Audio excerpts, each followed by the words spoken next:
अस्सलाम वालेकुम स्टूडेंट्स, मेरा नाम है मोहम्मद सलमान ख़ान और आप जानते हैं कि हम 5 या 6 साल से MD कैट पढ़ा रहे हैं और हर साल कोई 20 से 25 डॉक्टर हम प्रोड्यूस करते हैं। अब 20 या 25 डॉक्टर जब हमारे पास कैंडिडेट्स की फॉर्म में आते हैं तो वो कोई 200-300 कैंडिडेट्स होते हैं और सबका एक क्वेश्चन कॉमन होता है कि हाउ टू प्रिपेयर फ़िज़िक्स, कि MD कैट में फ़िज़िक्स की तैयारी कैसे की जाए। तो इस वीडियो के अंदर हम आपको बताएंगे कि आपने फ़िज़िक्स वाला पोर्शन MD कैट में किस तरह से प्रिपेयर करना है। इसके साथ ही अगर आप हमारे चैनल पे न्यू हैं तो हमारे चैनल को सब्सक्राइब करें और बेल आइकन को भी प्रेस कर दें। अब हम चलते हैं फ़िज़िक्स की तैयारी पे। तो हमें सबसे पहले ये देखना पड़ेगा कि पेपर के अंदर फ़िज़िक्स का पोर्शन पूछा कैसे जाता है। अगर आप फ़िज़िक्स का पेपर या फ़िज़िक्स का पोर्शन देखें MD कैट में तो आप जल्दी इस नतीजे पे पहुंच जाएंगे कि वो 2 पार्ट्स के ऊपर कंसिस्ट कर रहा होता है। पहला पोर्शन जिसको मैं कहने लगा हूँ वो आप थ्योरी कह लें और दूसरा पोर्शन आप समझ लें कि न्यूमेरिकल है। ठीक है, अब आप अगर थ्योरी करना शुरू करते हैं तो थ्योरी कर पढ़ने के लिए, थ्योरी समझने के लिए आपको टेक्स्ट बुक का सहारा लेना है। ठीक है, किसका? टेक्स्ट बुक का। ठीक है, टेक्स्ट बुक आपको बड़े अच्छे तरीके से आनी चाहिए, उसकी आपको हर लाइन की समझ होनी चाहिए। ठीक है, कभी कभी लाइन भी पूछी जा सकती है और कभी कभी आपको वो इस छोटा मोटा सा बैकग्राउंड पूछ लेता है। ठीक है, जैसे कूलम्स का बैकग्राउंड पूछ लेगा कि जी वो किसने दिया, कूलम्स लॉ किसने दिया। ठीक है, इसी तरह से आपको बुक के बिल्कुल साथ में लेफ़्ट या राइट कुछ पोर्शन दिए होते हैं जिनमें do you know, point of ponder और टिडबिट्स होते हैं। ठीक है, तो आपको वो भी आने चाहिए। बुक के हर चैप्टर के लास्ट पे कुछ की पॉइंट्स दिए होते हैं, समरीज, वो भी आपने अच्छी तरह रीड आउट करनी है। ठीक है जी। इसके बाद हम देखते हैं सेकंड पोर्शन, जो कि बच्चों को सबसे ज़्यादा मुश्किल लगता है। एक्चुअली में वो मुश्किल होता नहीं है, लेकिन फिर भी बच्चों को मुश्किल लग रहा होता है। उसकी वजह हमारी FSC है, FSC का सिस्टम, क्योंकि वहाँ पे रटाए न्यूमेरिकल आते हैं और मेडिकल के बच्चे रटने में वैसे ही माशाल्लाह से बहुत तेज़ होते हैं, तो वो फ़ौरन से क्रैम कर लेते हैं, उनको आंसर्स तक याद होते हैं। ठीक है, तो आपने यहाँ पे क्या करना है, यहाँ पे आपने न्यूमेरिकल्स तो करने ही करने हैं, बुक के न्यूमेरिकल लाजमी करें। जो बच्चे भी हमारे पास आते हैं तैयारी करने के लिए वो जानते हैं कि मैंने तो हर साल मैं लाजमी तौर से बच्चों को कहता हूँ कि आप न्यूमेरिकल्स का मुझे टेस्ट भी दें। पार्ट 1 का अलग टेस्ट लेता हूँ, पार्ट 1 के न्यूमेरिकल और एग्जाम्पल का, और पार्ट 2 के न्यूमेरिकल और एग्जाम्पल का भी अलग से टेस्ट लेता हूँ। ठीक है, और फिर एक कंबाइंड लास्ट में एक्यूमुलेटिव टेस्ट न्यूमेरिकल्स का भी लेता हूँ मैं। तो आपने क्या करना है बच्चे कि लाजमी तौर से न्यूमेरिकल्स, एग्जाम्पल्स लाजमी करनी है। ठीक है, और इसको वैसे FSC की तरह नहीं करना, बल्कि समझ समझ के करना है। जैसे प्रोजेक्टाइल मोशन पढ़ा, प्रोजेक्टाइल मोशन के जाके आप न्यूमेरिकल्स कर लें।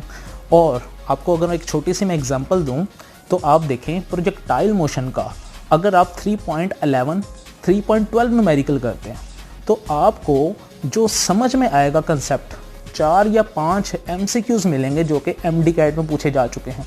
ठीक है, तो आपने उसके न्यूमेरिकल्स को इस तरह से स्प्लिट करके पढ़ना है कि वो 4-5 आपके पास MCQs बन जाएं। ठीक है, यही करेक्ट अप्रोच है। इसके अलावा फिर बाज़ बच्चे क्या करते हैं कि वो समझते हैं कि अगर हम एक फार्मूला याद कर लेते हैं तो अब जब भी आएगा हम उसके इंटर कन्वर्जेंस हम खुद निकाल लिया करेंगे फ़ौरन से। तो ये अप्रोच इतनी अच्छी नहीं होती। ठीक है, जैसे अगर एग्जांपल दूं मैं आपको, E/m वैल्यू, आपके पास दो फार्मूलाज दिए हुए हैं किताब ने, एक वेलोसिटी की टर्म में और दूसरा पोटेंशियल डिफरेंस की टर्म में, पोटेंशियल की टर्म में सॉरी। तो आपको दोनों के दोनों डायरेक्ट तो आने ही चाहिए, लेकिन साथ ही साथ वो आपको आते भी होंगे, लेकिन उसका मोमेंटम के साथ क्या रिलेशन होता है, काइनेटिक एनर्जी के साथ क्या रिलेशन होता है, वो आपको याद होना चाहिए। ठीक है, पेपर में याद होना चाहिए ज़बानी। ठीक है, और वो आपको कब याद होगा, जब आप फार्मूलाज को कन्वर्जन तक याद करेंगे, यानी कि आपने कोई कन्वर्जन निकाली फिर उसे याद कर लें।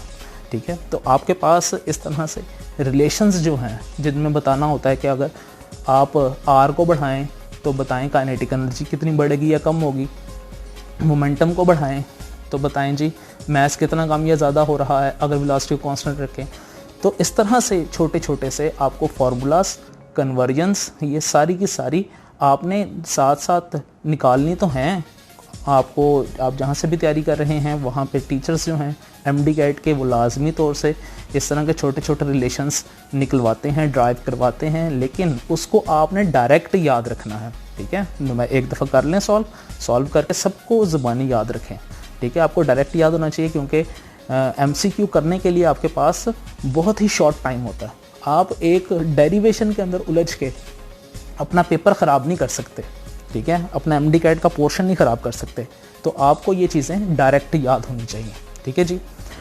इसके साथ ही बच्चे एक दूसरी जो सबसे ज़्यादा आपको ख्याल करना है और जो सबसे ज़्यादा चीज़ आपको परेशान करती है वो है न्यूमेरिकल की प्रैक्टिस।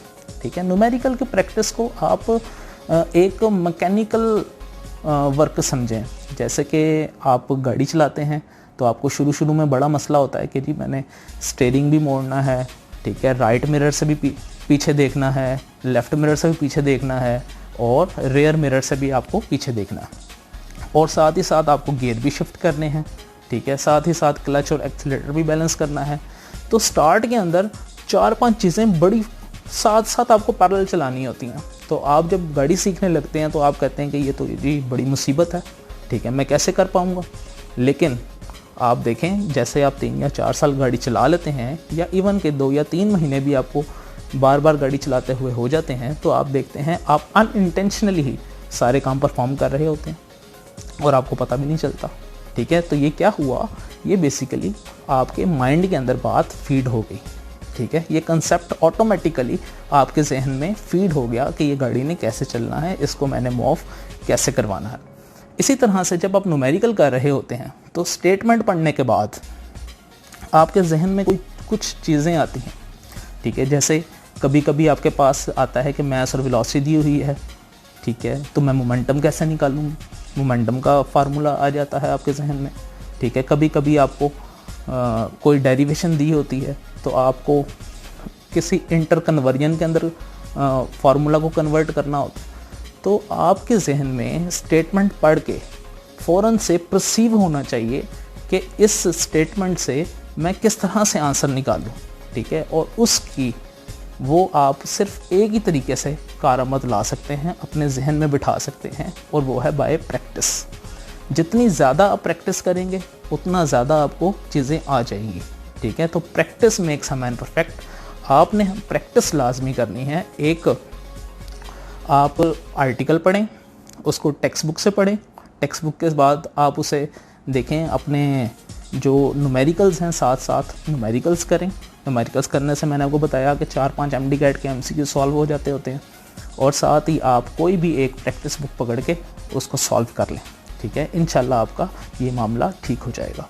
ठीक है बच्चे, अब ये तो एक जनरल वीडियो थी, लेकिन मैं इंशाल्लाह ऐसी 2-4 वीडियोस और करूँगा जिसके अंदर मैं आपको बताऊँगा कि MD-CAT में जब हम हाफ पोजीशन पे पहुँच जाते हैं, यानी कि आधा सिलेबस हमारा कवर हो जाए, तो आधे सिलेबस को आगे सिलेबस को कवर करने के क्या तरीक़ेकार होते हैं, और पेपर से 2-4 दिन पहले तैयारी किस तरह से की जाती है। ठीक है जी, तब तक के लिए अल्लाह हाफ़िज़। अस्सलाम वालेकुम।